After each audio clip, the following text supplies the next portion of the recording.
¿Qué está pasando en Europa con Davos? Están hablando del conflicto en Ucrania y el secretario general de la OTAN está evaluando a Rusia. Está intentando entender cómo Rusia es capaz de mantener este conflicto. Mira, déjame ponerte un fragmento de Mark Rutte hablando sobre eso. Básicamente, quiero conocer tu comprensión de la mentalidad europea.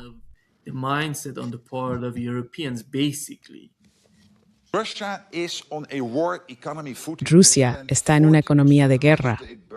Dedican el 40% del presupuesto estatal a la defensa, unos 200.000 millones al año, con una capacidad de gasto de 200.000 millones debido a la estructura de su economía, lo cual es mucho más de lo que podemos hacer en Europa. Así que realmente tenemos que estar atentos. Sí, hoy podemos defendernos, pero tenemos que cumplir con los compromisos de defensa, no por Donald Trump. Sí, eso equilibra las cosas con Estados Unidos, lo que los mantiene dentro, pero sobre todo porque tenemos que defendernos. Alex, te quiero, pero no estás produciendo lo suficiente. Tu base industrial de defensa tiene que aumentar su ritmo, y lo sabes, así que por favor dedica tiempo a eso. Y esto es cierto para todo el territorio de la OTAN. Todo esto es un poco un espectáculo, en mi opinión. En realidad, no saben de qué están hablando y solo intentan dar sentido a su propia ideología. Entonces, ¿cuál es tu comprensión de la mentalidad de los europeos hoy en día?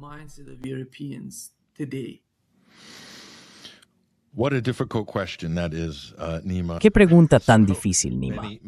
Mucha gente mirará atrás en la historia y debatirá esta cuestión fundamental. ¿Qué pasa por la mente de los europeos? Creo que ante todo, debemos separar al público europeo de las élites políticas europeas. No estoy diciendo que muchos europeos, especialmente la clase media, la clase directiva, la clase burguesa, los académicos, no estén adoctrinados. Están fuertemente influenciados por la propaganda en toda Europa, y creo que eso ha sido así desde hace bastante tiempo. Sin embargo, pienso que existe un reconocimiento general, a nivel de la calle, de que no hay absolutamente ningún deseo de ir a la guerra, ni de prepararse para ir a la guerra contra Rusia. Creo que la mayoría de la clase trabajadora lo entiende, y eso se refleja en muchas encuestas. Se puede ver la división entre el este y el oeste de Alemania en ese tema, y podría decir lo mismo de otros países también.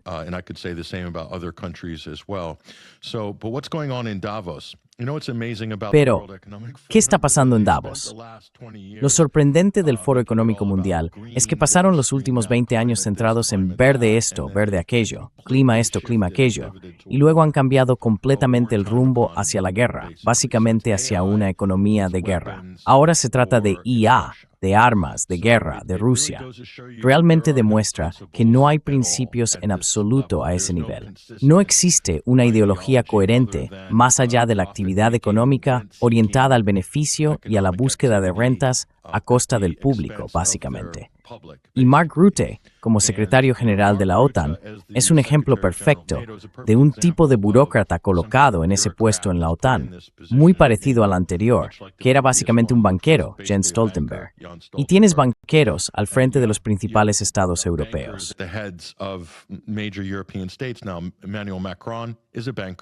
Ahora, Emmanuel Macron es banquero. Friedrich Merz, banquero. Así que los banqueros están prácticamente al mando en todos los grandes estados europeos. ¿Y qué tipo de ideas o soluciones tienen? Para sus poblaciones, ninguna. Están vendiendo esta idea de los buenos empleos en defensa. Están basando el crecimiento económico en el gasto en defensa. Esto es keynesianismo militar. Antes era la economía verde sostenible. Eso era básicamente la mayor parte de la economía de Davos. Luego Davos giró hacia Ucrania y se convirtió en una plataforma de postureo moral para Zelensky y la causa ucraniana, y así sucesivamente. Y ahora es totalmente, preparémonos para la guerra con Rusia.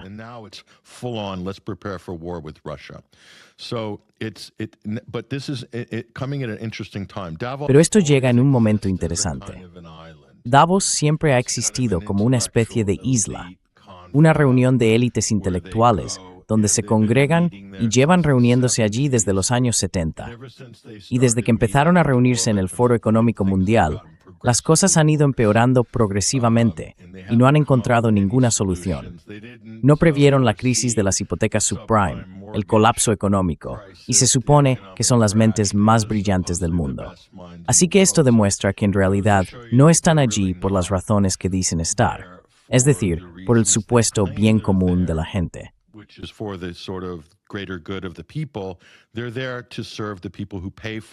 Están ahí para servir a las personas que financian el Foro Económico Mundial, las grandes corporaciones transnacionales, el tipo de cártel de la IA que se está formando ahora, el cártel de las grandes tecnológicas. Estos están en ascenso. Así que es como un laboratorio de ideas. Davos es como el laboratorio de ideas del grupo Bilderberg. El grupo Bilderberg se reúne en junio, y es ahí donde las grandes industrias toman decisiones para consolidar el sector y luego traducir eso en influencia política para mantener ese cártel. Así que es una especie de sistema autorreproductor y replicante que tienen. Lo interesante, Nima, es el momento en que ocurre esto, que algunas personas estaban soltando algunas verdades en Davos.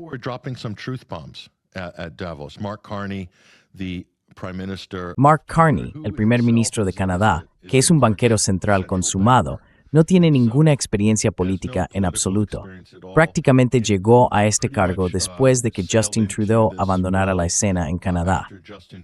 Así que Carney soltó esta bomba, básicamente diciendo que el orden internacional basado en normas es ahora nulo y sin valor, y que las grandes potencias se están aprovechando de ello, aplicando el derecho internacional solo cuando les conviene. Ya sabes, eso es lo que nosotros hemos estado diciendo, y tú has estado diciendo, y todos tus invitados han estado diciendo durante años en estos podcasts. Así que está soltando esta bomba de verdad, y dijo algo realmente importante. Habló de los países de nivel medio, las potencias de nivel medio. Así que ahora está identificando, y este es el cambio fundamental, Nima.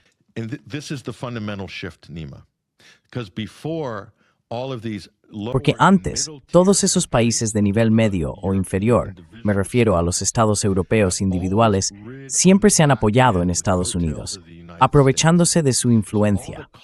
Así que todo el peso político, cuando ves a los líderes europeos reunirse y ves a Mette Frederiksen de Dinamarca y a Kaja Kallas de Estonia, proviene de países que son, en cierto modo, de segunda categoría y en algunos casos de categoría inferior. Ya sabes, una población de unos 3 millones de personas en Estonia, creo.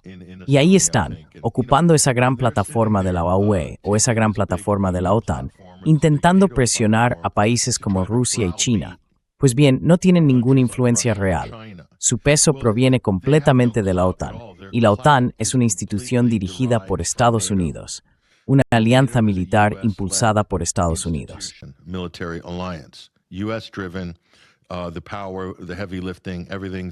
El poder, el trabajo duro, todo lo hace Estados Unidos. La influencia proviene de Estados Unidos, así que todos los demás están en un segundo nivel.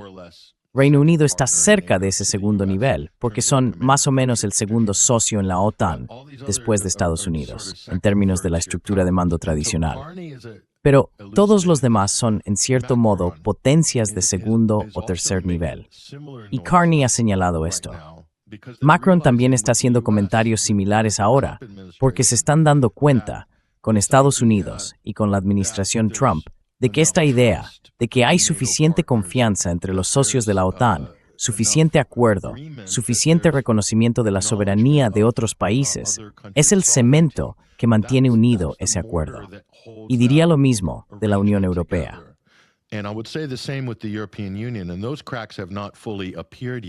Y esas grietas aún no han aparecido del todo, pero ya lo han hecho en Europa Central, con Hungría, Eslovaquia y la República Checa. Así que la fractura de la UE será más lenta, pero la OTAN, ahora mismo se pueden ver las heridas abiertas. Todo eso se está desmoronando, y eso incluye todo lo que conlleva, incluido el gasto del 5% del PIB. Y Donald Trump ya está tomando represalias, diciendo que Estados Unidos va a retirar parte de su apoyo a la OTAN.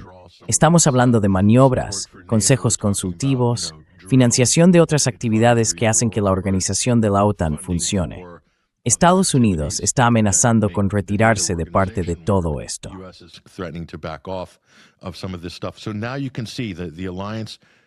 Así que ahora se puede ver que la alianza, su postura belicista contra Rusia, se lleva a cabo completamente bajo el ala de Estados Unidos, para que los Mark Rutte del mundo puedan lucirse en esas plataformas en Múnich o en el WEF, o navegar hasta Washington y sacar pecho. Están haciendo eso con Estados Unidos detrás de ellos, como el matón con el gran garrote. Si Estados Unidos no respalda a Europa y a los socios europeos, entonces no son más que un conjunto de países pequeños y débiles que tradicionalmente no pueden ponerse de acuerdo en nada. Quiero decir, seamos honestos, basta con mirar la historia europea. Se han librado guerras mundiales, masacres devastadoras de poblaciones civiles, por disputas monárquicas, realistas o etnotribales insignificantes, o por la apropiación de pequeños territorios, y así sucesivamente.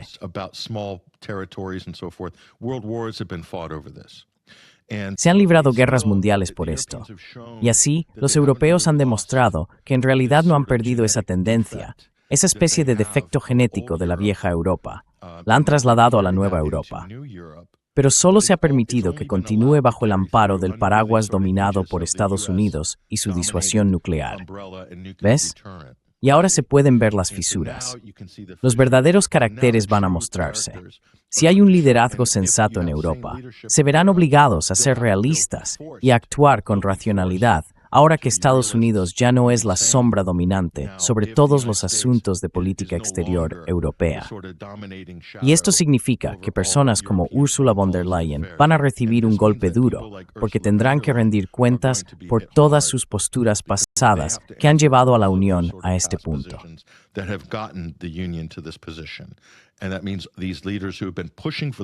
Y eso significa que estos líderes que han estado impulsando esta guerra van a tener que cambiar de rumbo rápidamente y echar la culpa a sus predecesores, como Olaf Scholz y algunas de estas personas que son absolutamente responsables de haber llevado a Europa a esta situación en la que se enfrenta a un crecimiento económico nulo.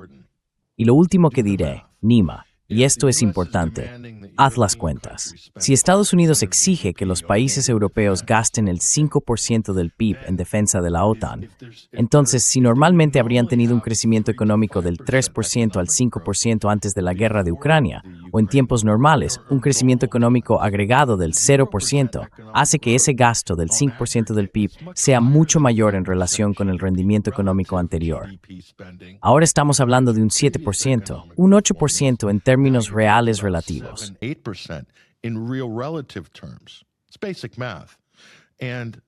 Es matemáticas básicas. ¿Qué país puede permitirse eso? Son países que ya están aplicando medidas de austeridad, que ya tienen ratios de deuda sobre PIB elevados, como Francia, por ejemplo. ¿Cómo pueden permitirse gastar, en términos reales, entre un 7% y un 8% de su PIB en la llamada defensa, frente a una amenaza que solo se convirtió en tal porque Estados Unidos llevó a cabo un golpe de Estado en Ucrania en 2014? Esa fue la chispa que se convirtió en un incendio. Y ahora Estados Unidos exige que gasten más y que les compren armas. Es una red de protección, la OTAN, dirigida por Estados Unidos. Ahora la gente puede verlo. Solo estoy esperando a que los líderes europeos sean sinceros sobre lo que este acuerdo ha sido durante años.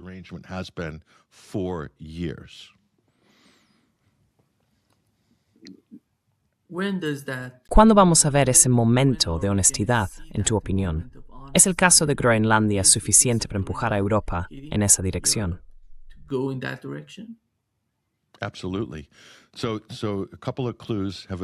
Absolutamente. Bien, en las últimas semanas han aparecido un par de indicios que me parecen significativos. Uno de ellos es que los primeros ministros y presidentes de Italia, Alemania y Francia, sus gobiernos, se han acercado ahora a Bruselas y están pidiendo nombrar un enviado especial a Moscú. Quieren reabrir las relaciones diplomáticas, o al menos los canales oficiales de diálogo con Rusia. Eso es interesante. Bien, así que Meloni, Macron, Scholz, si ese es el caso, supone un cambio radical respecto a donde estábamos en los últimos 3 o 4 años, acercándonos a 4 años en febrero con el conflicto de Ucrania.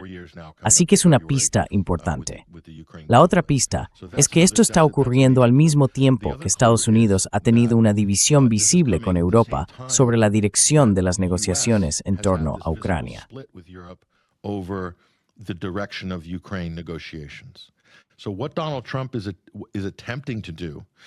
Así que lo que Donald Trump está intentando hacer es crear una posición de ventaja. Está impulsando el tema de Groenlandia de forma muy agresiva y luego planea retroceder hacia una postura más moderada, a cambio de intentar que Europa haga lo que él quiere respecto a Ucrania.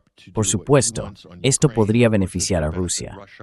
Y ya estamos viendo indicios de este ablandamiento de la retórica belicista. Desde este punto de vista, sea o no intencionado por parte de Trump, es difícil saber si se trata, ya sabes, de un ajedrez en 4 dimensiones o simplemente del efecto natural de lo que está haciendo, intentar restablecer la hegemonía estadounidense en el hemisferio occidental o la doctrina Monroe, por así decirlo, en lo que respecta a Groenlandia.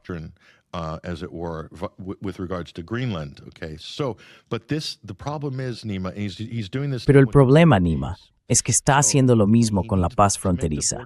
Necesita lograr que la paz fronteriza en Gaza funcione. Así que Trump, esta administración en Estados Unidos, no se trata de situaciones individuales. Todas están vinculadas por medio de la influencia. Alemania ya ha expresado dudas sobre la paz fronteriza, diciendo que tiene enormes implicaciones para el derecho internacional. Ahora ha despreciado a Macron en lo que respecta a una invitación. No creo que los franceses estuvieran muy interesados en unirse por razones similares a las que plantea Alemania. Pero Rusia también ha retenido su respuesta sobre la invitación, al igual que China. China ha sido invitada, pero los chinos están revisando la situación y aún no han respondido.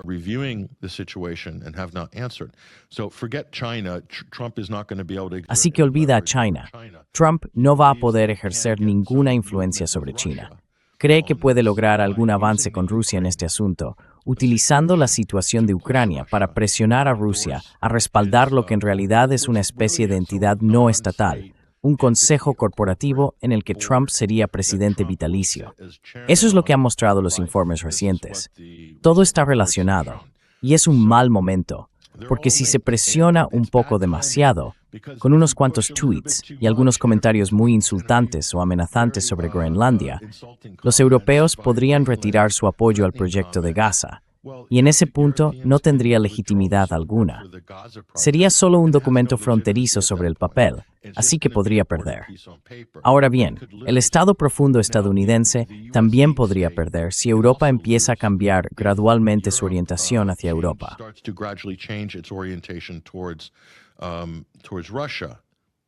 Hacia Rusia, y quizá acercándose más a un punto intermedio con el tiempo.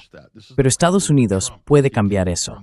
El problema con Trump es que puede subir el tono, bajarlo y volver a subirlo, y quizá intentar congraciarse con algunos de los partidos más belicistas de Europa, como el Reino Unido, por ejemplo, que siempre está dispuesto a, ya sabes, hablar de una guerra contra Rusia. Siempre están al margen porque, especialmente después del Brexit, sienten que pueden desempeñar ese papel con seguridad, sin estar en Europa, pero aún así empujando a Europa junto con Estados Unidos hacia una confrontación militarizada con Rusia. Pero la cuestión, Nima, es que esto puede romperse. Puede romperse de varias maneras. Lo que mantiene unida toda esta ilusión de este contra oeste es ahora muy débil. Es muy débil. Y la gente empieza a ver a través de la fachada con la que ha tenido que convivir durante décadas respecto a lo que ocurre en Estados Unidos. Esa es la otra cuestión.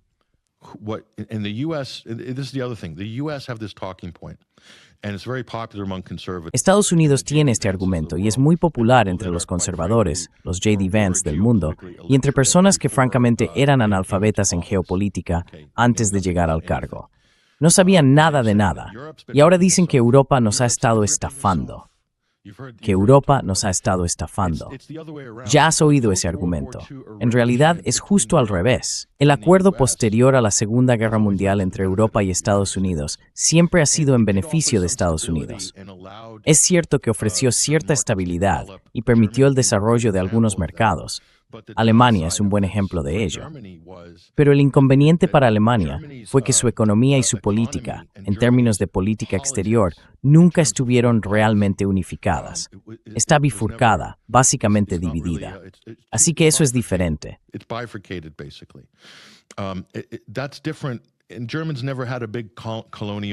Y los alemanes nunca tuvieron un gran imperio colonial históricamente, no como los británicos o los franceses. Así que, si observas las habilidades diplomáticas y de política exterior de británicos y franceses, son mucho más avanzadas y desarrolladas que las de Alemania.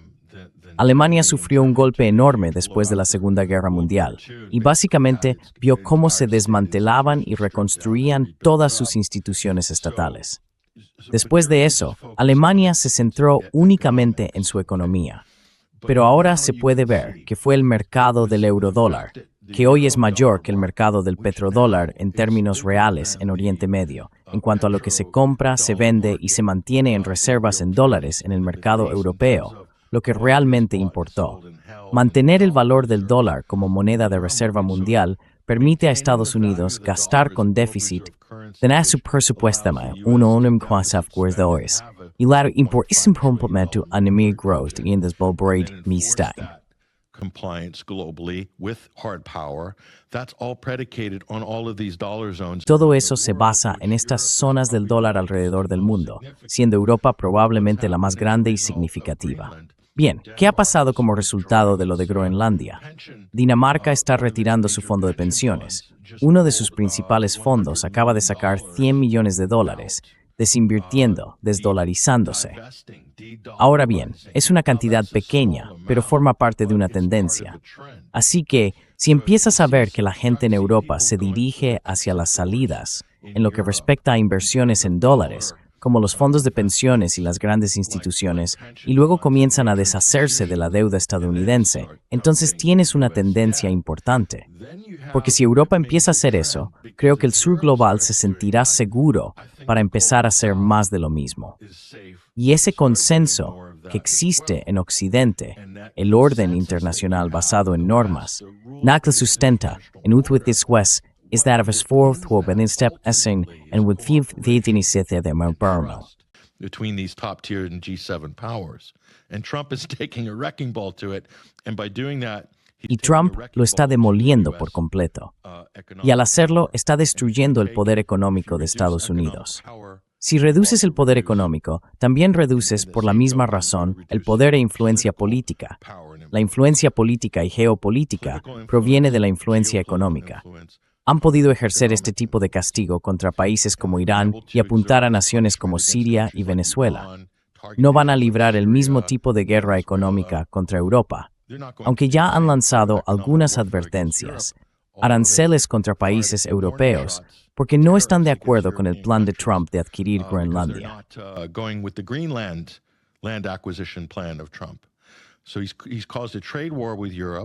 Así que ha provocado una guerra comercial con Europa, en un momento en que Europa ya está haciendo sacrificios por Estados Unidos, comprando su GNL a precios exorbitantes, después de que muy probablemente Estados Unidos volara el gasoducto Nord Stream. Fue una operación dirigida por Estados Unidos y probablemente participaron otros países de la OTAN. Pero estos son grandes sacrificios que Europa ha tenido que hacer, por lo que en realidad es una agenda geopolítica y de política exterior dominada y dirigida por Estados Unidos. Y ahora vienen más castigos por parte de Estados Unidos. Y en algún momento habrá un punto de ruptura, incluso para los europeos. Creo que ahora estamos viendo dónde están esas líneas.